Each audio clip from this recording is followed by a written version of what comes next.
Hey guys, I'm back today with chapter 2 on the book on Lincoln on leadership, executive strategies for tough times. And today's chapter is called Build Strong Alliances. We are going to talk about how Lincoln built his strong alliances and why he did so. So the beginning of the chapter goes and talks about a little bit what leadership looks like. He goes and says that leadership enables trust in others. Leadership pays attention to what is going on in the business and the problems that are going on. Leadership trusts others even if the risk is great, which is important because a lot of times, if you can't trust someone in the worst of situations, then you might as well not be able to trust them in any situation. And the last thing it says is leadership listens more than they talk. Because if you're not listening, then you can't figure things out. So then Lincoln goes about and talks about how he goes about doing this. So there's a couple key things that I want you to take away for this. There's listening. Listening is very important. You need to listen to the people. So he would go around and go talk to someone who just came back from war, who was injured on the battlefield, and talk to them in the hospital and talk to them and ask them how they were, how their injuries coming along and stuff like that. He would go around investing time in others. So investing time in others, which a lot of people won't do because they value their time very highly, so they'd rather not go around and do this stuff. But this is how effective leaders handle their problems. They go around investing their time in others, listening to them, figuring out what's going on with their problems, with their life, being truly interested in them.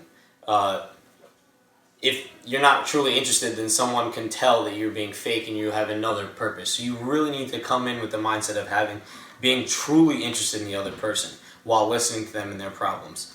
And then all doing it with a caring and positive attitude that makes them trust you. So these four things: listening, caring, positive attitude, investing time with others, and being truly interested in them, all makes these people trust you more. And Lincoln goes and talks about the two reasons why he did this in general. He wanted to know how other people would react in certain situations to see if he could trust them or not. So this goes back to leadership trusting people in when times are of high risk.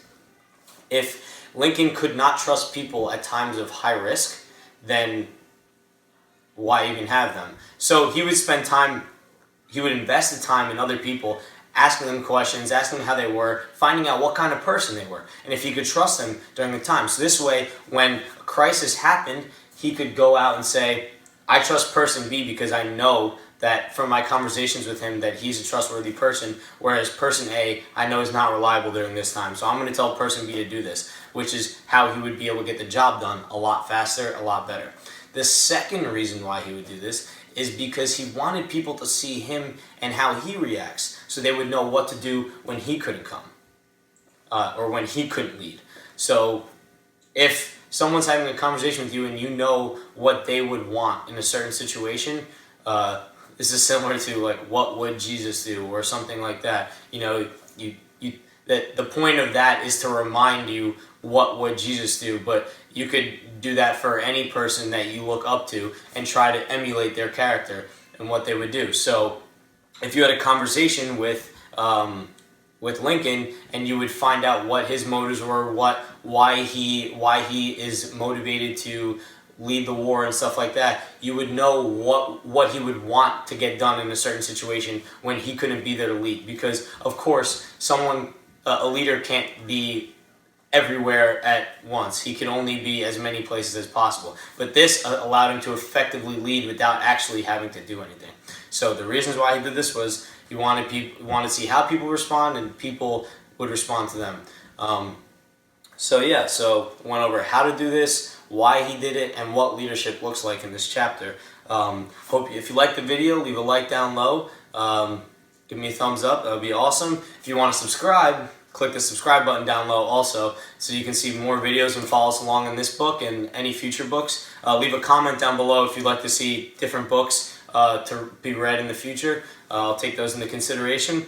And if you like this book, you want to purchase a copy, there's a link to the book in Amazon down low. And catch me tomorrow for chapter 3, the last chapter in part 1 of this book. Have a great day, guys.